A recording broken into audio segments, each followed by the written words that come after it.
રાજાનું બાંધકામ હતું અને એમાં કપડો દિવસ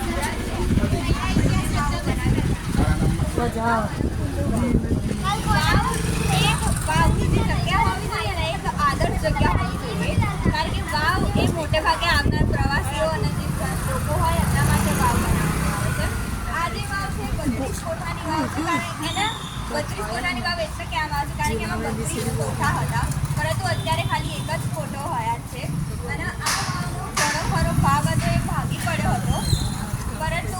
જે મ્યુનિસિપલ કોર્પોરેશનવાળા હતા તેમણે આ વાવને રિપેર કરી છે. અને આપણે જ્યારે પ્રવેશ કરીશું વાવની અંદર તો જમણી બાજુનો જે ભાગ છે એ બધો નવો તૈયાર કરેલો છે. અને એની મુખ્ય વાત એ છે કે આની આ વાવની જે ડિઝાઇન છે એ મોઢેરાની સૂર્ય મંદિરની જે વાવની ડિઝાઇન હતી એના જેવી જ છે, પણ મોઢેરાના સૂર્ય મંદિરની વાવની જે ડિઝાઇન હતી એના કરતાં નાના પાયે આ વાવ બનાવવામાં